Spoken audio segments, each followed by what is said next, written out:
యాషువా మెస్సే యొక్క అతి పరిశుద్ధమైనటువంటి నామంలో అందరికీ షలోం. ప్రియమైనటువంటి వారలారా, దేవుడు కృప చూపిన దాన్ని బట్టి అనుదినము వాక్యమును ధ్యానిస్తూ ఉన్నాం. కాబట్టి నేటి దినమును కూడా దేవుని యొక్క మహా గొప్ప కృప చేత ప్రభు అయినటువంటి యాషువా మెస్సే వారు చేసినటువంటి మొట్టమొదటి అద్భుతం యోహాను సువార్త 2వ అధ్యాయం 2వ వచనంలో మనకు రాయబడి ఉంటుంది లేఖనం. మొట్టమొదటి ఆశ్చర్యకారం, మొట్టమొదటి అద్భుత కార్యం 3వ దినమున గలిలయలోని కానాను ఊరిలో ఒక వివాహము జరిగెను. యాషువా తల్లి అక్కడ ఉండెను. ఆయన శిష్యులు కూడా ఆ వివాహమునకు హాజరైనారు. లేఖనం సెలవిస్తున్నది, యాషువా తల్లి అక్కడ ఉండెను, యాషువా ఆయన శిష్యులు ఆ వివాహమునకు పిలువబడి. కాబట్టి వారు యొక్క వివాహమునకు పిలువబడ్డారు. దేని నిమిత్తం పిలువబడ్డారు? పరిచర్య జరిగించుట నిమిత్తము వారు పిలువబడ్డారు. అవును ప్రియమైనటువంటి వారులారా, ద్రాక్షారసం అయిపోయినప్పుడు యాషువా తల్లి వారికి ద్రాక్షారసం లేదని ఆయనతో చెప్పగా ఆమె, అమ్మ నా సమయం ఇంకా రాలేదు, నాతో మీకేమి పని అని సెలవిచ్చింది. కాబట్టి పిలువబడ్డారు, వారు వివాహమునకు పిలువబడ్డారు. మనుష్య కుమారుడు పరిచారం చేయుటకు లోకమునకు వచ్చెను. అవును ప్రియమైనటువంటి వారులారా, ఆ వివాహము 2వ రాకడకు కూడా సాదృశ్యముగానే ఉన్నది. యోహాను సువార్త 2వ అధ్యాయం 6వ వచనంలో, యోహాను సువార్త 2:6, ఆ ద్రాక్షారసము ఎక్కడి నుండి వచ్చెను? యూదుల యొక్క శుద్ధీకరణాచారము ప్రకారము 2-3 తూముల పట్టు 6 రాతి బాణాలు అక్కడ ఉంచబడేది. ఆ వివాహంలో ద్రాక్షారసం అయిపోయింది. ఆయన శిష్యులు ఆ వివాహమునకు పిలువబడ్డారు. పిలువబడిన వారు అనేకులు, కానీ ఏర్పాటు చేయబడిన వారు కొద్దిమంది అని లేఖనం సెలవిచ్చుచున్నది. ఆయన వారి కుటుంబము ఆ వివాహమునకు పిలువబడ్డారు. పరిచర్యను జరిగించుటకు ఆయన శిష్యులు నీళ్లు పోస్తూ ఉన్నారు. యూదుల యొక్క శుద్ధీకరణ ఆచారం ప్రకారం వారు నియమింపబడ్డారు. ఆయన శిష్యులు వారు వచ్చేవారికి అందరికి కూడా ఇక్కడ నీళ్ళు అందిస్తూ ఉన్నారు. కాబట్టి మనుష్య కుమారుడు ఆ వివాహమునకు వచ్చినప్పుడు ఆ వివాహము జరుగుతూ ఉండగా ద్రాక్షారసము అయిపోయినదని లేఖనం సెలవిచ్చుచున్నది. కాబట్టి ఆ బాణలు 2-3 తూములు పట్టు 6 రాతి బాణాలు అక్కడ ఉన్నాయి. అక్కడ ఎన్నున్నాయి? రాతి బాణాలు, 6 రాతి బాణాలు అక్కడ ఉన్నాయి. ఆ రాతి బాణలు నీళ్లతో నింపుడని వారితో చెప్పాను. అమ్మా నా సమయం ఇంకనూ రాలేదు అని ఆయన చెప్పాడు. కానీ తల్లి యొక్క మాటను ప్రభు అయినటువంటి యాషువా మెస్సే వారు లోకంలో ఉన్నప్పుడు ఆమె యొక్క మాటను ఆమె దుఃఖపెట్టక 6 రాతి బాణాలు అక్కడ ఉండదు. ఎన్నున్నాయి అక్కడ? 6 రాతి బాణాలు. కాబట్టి ఈ 6 దేనికి సాదృశ్యమై ఉన్నది? ఈ 6 దేనికి సాదృశ్యమై ఉన్నది? పరిశుద్ధ గ్రంథంలో మనము జాగ్రత్తగా చూసినట్టయితే ఆ గలిలయలోని కానాలో యాషువా యొక్క మొదటి సూచక క్రియ 2వ అధ్యాయం 11వ వచనంలో మొదటి సూచక క్రియ తన మహిమను బయలుపరచుటకు ఆయన చేసి ఉన్నాడు. అవును ప్రియమైనటువంటి వారులారా, ఈ యొక్క 6 రాతి బాణాలు దేనికి సాదృశ్యంగా ఉన్నాయో పరిశుద్ధ గ్రంథంలో మనం బహు జాగ్రత్తగా చూద్దాం ఈ దినం. ఎందుకంటే మనం కూడా దీనిలో ఒక భాగము, వాక్యంలో మనం ఏమై ఉన్నామని చూచుటకు దేవుడు ఆయన పరిశుద్ధాత్మ ద్వారా కృప చూపి ఉన్నాడు. నిర్గమకాండం ఈ యొక్క 6 రాతి బాణాల గురించి మనం దీన్ని నేర్చుకోబోతున్నాం ఈ దినం. దేవుడు మన పట్ల ఏ కార్యం చేయబోతున్నాడు, వాక్యము మనకు ఏమి హెచ్చరికనిస్తుంది ఈ దినమున చూస్తాం. ప్రియమైనటువంటి సంగమ, దేవుని యొక్క బిడ్డలారా, నిర్గమకాండం 16:26 వచనంలో 6 దినములు దాన్ని కూర్చుకొనవలెను. ఆకాశం దేవుడు ఐగుప్తు దేశంలోంచి ఇశ్రాయేలును విడిపించిన తర్వాత, ఎర్ర సముద్రం దాటించిన తర్వాత ఆ యొక్క అరణ్యంలో 6 దినములు వారికి ఆహారమును సమకూర్చాడు. 6 దినములు మన్నా కురిసింది. పరలోకపు దూతల యొక్క ఆహారమును ఆయన భుజింపజేశాడు మనుష్యులకు. 6 దినముల మన్నాను కురిసింది. 6 దినములు మీరు దానిని కూర్చుకొనవలెను. విశ్రాంతి దినమున అనగా 7వ దినమున అది మీకు దొరకదు. అవును ప్రియమైనటువంటి వారులారా, 6 దినములు మన్నా కురిసింది. 6 దినములు మీరు వాటిని కూర్చుకొనవలెను. ఇక్కడ ఏం చూసాం? 6 రాతి బాణాలు అక్కడ ఉన్నాయి. ఆ రాతి బాణాలు దేంతో నింపాలి? నీళ్లతో నింపాలి. ఎందుకు నీళ్లతో నింపాలి? నీళ్లు వాక్యమునకు సాదృశ్యమని లేఖనము సెలవిస్తున్నది. నా వాక్యము నా నీతిని నీళ్ళ వలె ప్రవహింపచేయుడి, జకర్యా గ్రంథము లేఖనము సెలవిస్తున్నది. నా నీతిని నీళ్ళ వలె ప్రవహింపనీయుడి, జకర్యా గ్రంథం 14వ అధ్యాయం లేఖనం సెలవిస్తున్నది. వాక్యము, ఆయన నీతి అంటే ఆయన వాక్యము. ఆ వాక్యమును నీళ్లతో నింపమన్నాడు. రాతి బాణలు దేనికి సాదృశ్యము? ఆ రాతి స్వభావము గల మనుష్యులు మనం, దానికి సాదృశ్యము. రాతి స్వభావము గల మనుష్యులము మనము. అవును ప్రియమైనటువంటి వారులారా, ఈ యొక్క ఆరు రాతి బాణాలు దేనికి సాదృశ్యమో మనము చూద్దాం. ఈ యొక్క 6 రాతి బాణాల్లో ఏమి నింపాలి? నీళ్లు నింపాలి. నీళ్లు దేనికి సాదృశ్యం? వాక్యమునకు సాదృశ్యం. ఈ యొక్క 6 దినములు దేవుడు ఆకాశం నుంచి మన్నాను కురిపించాడు. 6 దినములు మీరు దాన్ని సమకూర్చుకొని అన్నాడు. 7వ దినము విశ్రాంతి దినం, అది దొరకదు అని లేఖనం సెలవిచ్చుచున్నది. నిర్గమకాండం 24వ అధ్యాయం, నిర్గమకాండం 20వ అధ్యాయం 9వ వచనము, 6 దినములు నీవు కష్టపడి నీ పని అంతా ఇచ్చి 6 దినములు నువ్వు శ్రమ పడవలెను, 7వ దినమున విశ్రాంతి దినం. ఇశ్రాయేలు పరిశుద్ధ గ్రంథం ప్రకారం 6 దినములు విశ్రాంతి దినం, 7వ దినం శనివారం, సండే, ఆదివారం, సోమవారం. ఆది అంటే మొదలు. విశ్రాంతి దినం శుక్రవారం సాయంకాలం నుంచి శనివారం సాయంకాలం. ఇశ్రాయేల్ దేశంలో ప్రపంచమంతటా కూడా లేఖనము అనుసరించేవారు జరిగించేది ఆ యొక్క విశ్రాంతి దినం. ఇశ్రాయేలీలందరూ శుక్రవారం సాయంకాలం నుంచి శనివారం సాయంకాలం వరకు విశ్రాంతి దినం. కాబట్టి 7వ దినమున అది దొరకదు. 6 దినములు ఆకాశం నుంచి మన్నా కురిసింది, 7వ దినమున అది మీకు దొరకదు. నిర్గమకాండం 24వ అధ్యాయం 16వ వచనం, యెహోవా మహిమ సీనాయి కొండ మీద నిలిచెను. దేవుడు మోషే భూమి మీదకి దిగి వచ్చాడు. మోషేను పిలిచా ఆ యొక్క సీనాయి పర్వతం మీదకి దేవుడు తన ఆజ్ఞలు ఇవ్వడానికి. ఆయన ఈ యొక్క భూమి మీద ఎన్ని దినములు ఉన్నాడు? 6 దినములు. లేఖనం చూడండి, నిర్గమకాండం 24:16, యెహోవా మహిమ, సర్వశక్తి గల దేవుని యొక్క మహిమ సీనాయి కొండ మీద నిలిచెను. మేఘము 6 దినములు ఆ కొండను దానిని కమ్ముకొనెను. 7వ దినమున ఆయన మేఘంలో నుండి మోషేను పిలిచాడు. దేవుడు ఎన్ని దినములు నిలిచి ఉన్నాడు? 6 దినములు నిలిచి ఉన్నాడు. అవును ప్రియమైనటువంటి వారులారా, ఈ యొక్క సృష్టి 6 దినములలో చేయబడింది. ఈ యొక్క సృష్టి ఆది కాండంలో 6 దినములలో ఆయన సంపూర్తి చేశాడు. 7వ దినమున విశ్రమించను. ఆది కాండము 2వ అధ్యాయం 1వ వచనం. ఆది కాండం 1వ అధ్యాయం చివరి వచనంలో 6 దినములలో ఆయన సమస్తమును సంపూర్తి చేశాడు. అవును ప్రియమైనటువంటి వారులా, 6 దినములు దేవుని యొక్క మహిమ భూమి మీద నిలిచి ఉంది. ఒక దినమునకు 1000 సంవత్సరాలు, ఒక దినము 1000 సంవత్సరాలతో సమానము. కాబట్టి 6 దినములు అనగా 7వది విశ్రాంతి దినము, 6 దినములు అనగా 6000 సంవత్సరాలు. కాబట్టి దేవుని యొక్క కృప మనుష్యులతో 6 దినములు నిలిచి ఉంటుంది. సీనాయి పర్వతం మీద దేవుడు మేఘములో తన మహిమలో 6 దినములు ఆయన నిలిచి ఉన్నాడు. నిర్గమకాండము 24వ అధ్యాయం 16వ వచనం, 6 దినములు యెహోవా మహిమ సీనాయి కొండ మీద నిలిచెను. మేఘము 6 దినములు దాని కమ్మెను.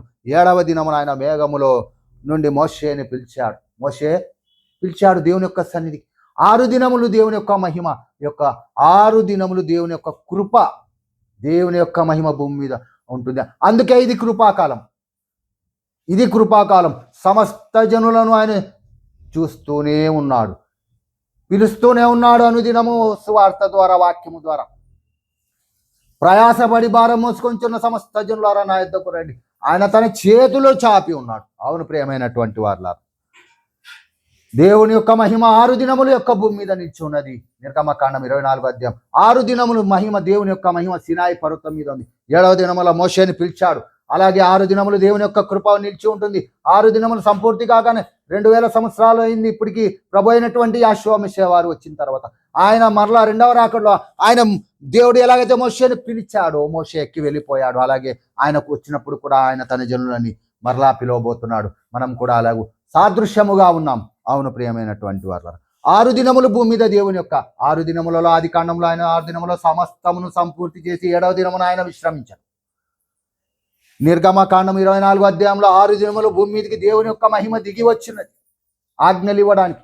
6 దినములు మనుష్యులందరికీ, విడిపించబడినటువంటి ఇశ్రాయేలీయులందరికీ అనగా విశ్వాసులకు మన్నా ఆకాశం నుంచి మన్నా పరలోకపు ఆహారము, దేవదూతల యొక్క ఆహారమును ఆయన భుజింపచేశాడు. అనగా దేవుని యొక్క వాక్యము ఈ దినములలో ఆయన వాక్యం ద్వారా మనల్ని పోషిస్తూ ఉన్నారు. అవును ప్రియమైనటువంటి వారులారా, ద్వితీయోపదేశకాండం 16వ అధ్యాయం 7వ వచనము, నీ దేవుడైన యెహోవా ఏర్పరచుకొనుటకు దానిని పస్కాను ఆచరించమంటున్నాడు. ద్వితీయోపదేశకాండం 16వ అధ్యాయం 7వ వచనంలో ఐగుప్తు దేశం నుంచి మీరు విడిపింపబడ్డారు. మీరు విడిపింపబడిన తర్వాత మీరు అక్క పస్కాను ఆచరించండి. ఎన్ని దినములు? 6 దినములు. పులిసినది ఏది మీరు తినకూడదు. లేఖనము ద్వితీయోపదేశకాండం 16వ అధ్యాయం 7వ వచనం, నీ ఎలోహిమైన యెహోవా ఏర్పరచుకున్న స్థలమున దాన్ని కాల్చి భుజింపవలను. ఉదయమున తిరిగి నీ గుడారమునకు వెళ్ళను. 6 దినములు నీవు పొంగని రొట్టెలను తినవలను. 6 దినములు నీవు పొంగని రొట్టె తినవలను. 16వ అధ్యాయం 4వ వచనము, నీ ప్రాంతములన్నిటిలో 7 దినములు పొంగినదైనను కనబడకూడదు. మరియు నీవు మొదటి తేదీ సాయంకాలం వధించిన దాని మాంసంలో కొంచెమైనా నువ్వు విడిచిపెట్టకూడదు.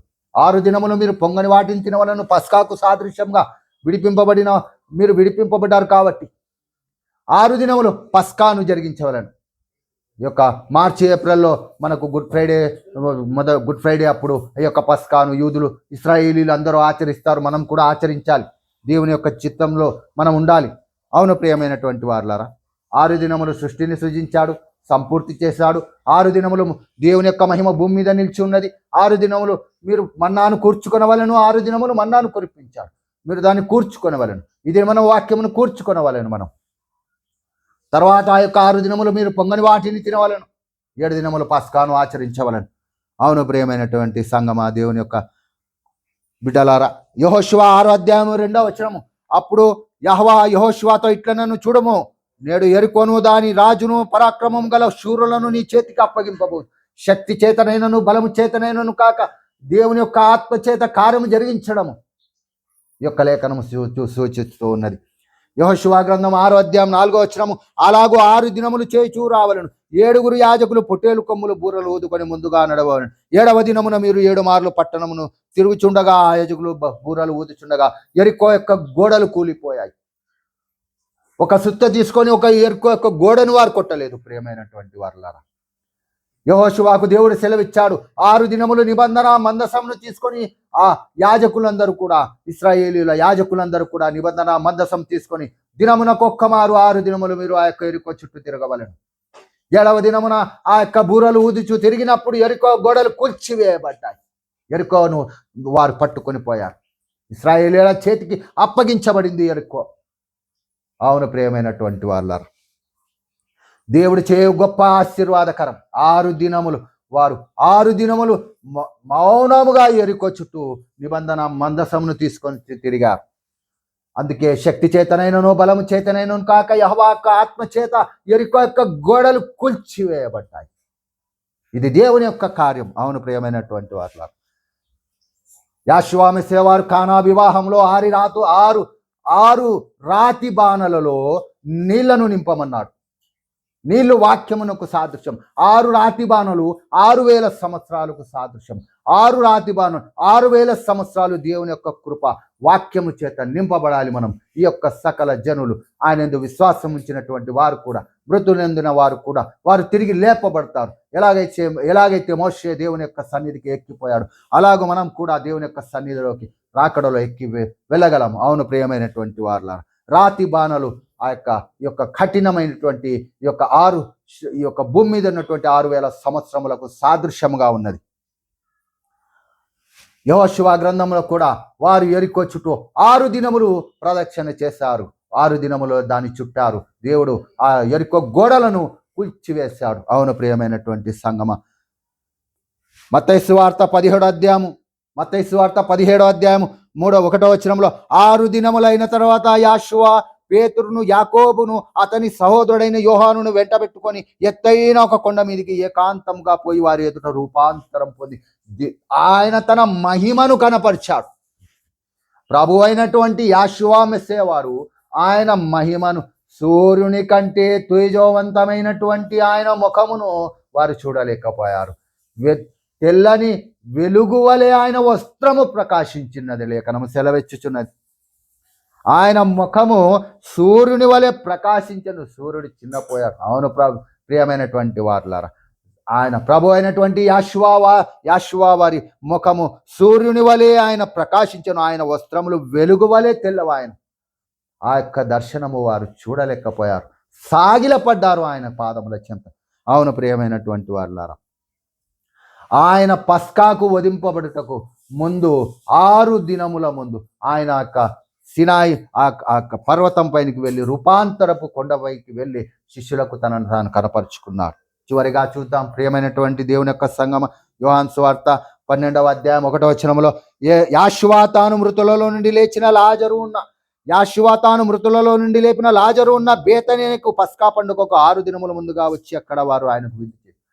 లాజరు దగ్గరికి వచ్చాడు. చనిపోయినటువంటి లాజరును ఆయన లేపాడు. 6 దినముల ముందు పస్కా పశువుగా ఆయన వధింపబడ్డాడు. ఆ యొక్క శిలువ మ్రానులో 6 దినముల ముందు ఆయన లాజరు యొద్దకు వచ్చాడు. ముందుగానే తెలియచెప్పాడు. మృతులలో నుండి లేపిన లాజరును లేపాడు. మృతులలో నుండి తిరిగి లాజరును సజీవంగా తిరిగి లేపాడు. ఆయన శిలువ మ్రానుకు ఎక్కక ముందు, ఆ యొక్క మరణించక ముందు, మనందరి పాపముల నిమిత్తము ఆ యొక్క పస్కా గొర్రెగా పస్కా పశువుగా ఆయన వధింపబడక ముందు 6 దినముల ముందు ఆయన మనము లాజరు వంటి వారమే, చనిపోయిన వంటి వారమే. లాజరును తిరిగి లేపాడు ఆయన. మనల్ని కూడా ఆయన తిరిగి లేపుటకు తమ మృతులను పాతి పెట్టుకొందురు, మీరు వచ్చి నన్ను వెంబడించండి ఆయన శిష్యులతో చెప్పాడు. లోకము మృతులతో సమానము. వారు దేవుని యందు లేరు, వాక్యముని యందు లేరు. వారు దేవుని కృపలో ఉన్నారు. అయినా కూడా సమయం ఇవ్వబడి ఉన్నది. 6000 సంవత్సరాలు దేవుని యొక్క కృప. కాబట్టి శిష్యులతో చెప్పుకుంటూ వచ్చాడు, మీరు నన్ను వెంబడించండి. లాజరు దగ్గరికి వచ్చాడు 6 దినముల ముందు. యాషువా వారు సిలువలో మరణించక ముందు 6 దినముల ముందు లాజరు యొక్క ఇంటికి బేతనీయకు వచ్చి పస్కా పండుగకు 6 దినముల ముందుగా ఆయన వచ్చి వారి గృహమును దర్శించాడు. మనం కూడా లాజరు వంటి వారు, చనిపోయిన వంటి వారు, మనల్ని లేపుటకు, సజీవంగా ఆత్మీయంగా మనం మహిమలో చేర్చబడుటకు, మరలా మనల్ని జీవింప చేయుటకు దేవుడు మనము వాక్యం ద్వారా దర్శిస్తూ వస్తున్నాడు. అవును ప్రియమైనటువంటి వారులారా, 6 దినములకు ముందు ఆయన వచ్చాడు. ఆయన మరణ పునరుద్ధానాన్ని తెలియచెప్పాడు. కాబట్టి 6 దినములలో ఆయన ఆదికాండం 1వ అధ్యాయంలో సమస్తమును చేసి ఆయన విశ్రమించాడు. 7వ దినమున 6 దినములు ఆకాశం నుంచి మన్నా కురిపింపచేశాడు. ద్వితీయోపదేశకాండం 24వ అధ్యాయంలో ఆయన మహిమ, దేవుని యొక్క మహిమ భూమి మీద 6 దినములు ఉన్నది. 7వ దినమున ఆయన మోషేని పిలిచాడు. 6 దినములు యెరికో యొక్క గోడల చుట్టూ తిరిగి ఇశ్రాయేలీయులు దేవుని ఆత్మచేత జరుగు కార్యమును వారు చూచి యెరికో గోడలు పడిపోవటం వారు చూచారు. 6 దినములు యెహోషువ ఆ యొక్క యెరికో చుట్టూ తిరిగారు యాజకులు. అవును ప్రియమైనటువంటి వారులారా, పస్కాకు సాదృశ్యంగా విడిపింపబడిన వారికి సాదృశ్యంగా 6 దినములు పొంగని రొట్టెలను పస్కాలో భుజించారు. దేవుడు ప్రభు అయినటువంటి యాషువా వారు 6 దినములు రూపాంతరమైన కొండపైన వారు 6 దినములు ముందు శిష్యులను వెంట పెట్టుకొని ఆ యొక్క రూపాంతరపు కొండపైన తన మహిమను కనపరిచాడు. అవును ప్రియమైనటువంటి వారులారా, దేవుడు ఇన్ని గొప్ప ఆత్మీయ సత్యాలను తెలియచెప్తూ వస్తున్నాడు. అనుదినము దేవుడు పరిశుద్ధాత్మ ద్వారా, లేఖనం ద్వారా మాట్లాడుతూ వస్తున్నాడు. నేటి దినమున కూడా దేవుడి యొక్క వాక్యమును బయలుపరిచాడు. 6 రాతి బాణాలు నీళ్లతో నింపండి. 6 రాతి బాణాలు ఆ యొక్క 6000 సంవత్సరాలకు సాదృశ్యముగా ఉన్నది. మొదటి 2000 సంవత్సరాలు ఆదాం మొదలుకొని నోవాహు మొదలుకొని ఆ మలాకి వరకు 2000 సంవత్సరాలు. మలాకి తర్వాత ప్రభు అయినటువంటి యాషువా వారు వచ్చి 2000 సంవత్సరాలు, 6000 సంవత్సరాలు సంపూర్తి కాబడుచున్నాయని లేఖనం సెలవిచ్చుచున్నది. రాబోవున్నది విశ్రాంతి 7వది. కాబట్టి 1000 ఏళ్ల పరిపాలనకు బహు సమీపముగా ఉన్నాము. మనము కూడా ఎత్తబడుటకు మనము సిద్ధపడాలని, ఆయన వివాహము సిద్ధపడి పెళ్లి కుమారుని యొక్క స్వరము రండి అని కేక వేయబడి వివాహము సిద్ధపరచబడి ఉన్నది. పెళ్లి కుమారుడుగా రాబోతూ ఉన్నాడు. ఆయన కేక వినబడక ముందే మీరు సిద్ధపడి బుద్ధిగల కన్యకల వలె మనం లోకంలో వాక్యం యందు నిలిచి విశ్వాసంలో నిలిచి ఉండి, విశ్వాసం ద్వారా ప్రార్థనలో కనిపెట్టుకొని ఉండుటకు దేవుడు అనుదినము వాక్యం ద్వారా హెచ్చరిస్తున్నందుకు దేవుని మహిమగల పాదములకు కృతజ్ఞతాస్తుతులు చెల్లిస్తూ మరొక అంశంతో రేపటి దినమున నేను మీ వద్దకు రాగలనని తెలియచెప్తూ, వాక్యం విన్నటువంటి మీ అందరి హృదయంలో వాక్యం ఫలించి దేవుడు వాక్యం విన్న ప్రతి ఒక్కరిని ఆశీర్వదించి దీవించి స్వస్థపరిచి దేవుడు మీ పట్ల గొప్ప కార్యము ఆశీర్వాదకరము జరిగించునని మీ అందరి కొరకు ప్రార్థన చేస్తూ, వాక్యం వింటున్న మీ అందరూ కూడా ఈ యొక్క ఛానల్ని సబ్స్క్రైబ్ చేసుకోండి, లైక్ చేయండి, కామెంట్ చేయమని విజ్ఞాపన చేస్తూ మరి ఒక అంశం చేత రేపటి ఉదయమున నేను మీ వద్దకు రాగలనని పరిశుద్ధాత్మ ద్వారా తెలియచెప్తూ మీ అందరికీ దేవుని పాదాల కృతజ్ఞత చెల్లిస్తాను. మీ అందరికీ షలోం తెలియచెప్తూ ముగిస్తున్నాను. పరలోకమందున తండ్రి, వాక్యం విన్న ప్రతి ఒక్కరిని ఆశీర్వదించండి, దీవించండి, కృప చూపండి, స్వస్థత దయచేయండి, వారి చేతి పని స్థిరపరచండి, వారి గృహములలో మీ వెలుగు నింపమని యెహోవా మెస్సీయ యొక్క అతి పరిశుద్ధమైన నామములో అడిగి స్తుతించి వేడుకొంచున్నాం తండ్రి. ఆమేన్. అందరికీ షలోం.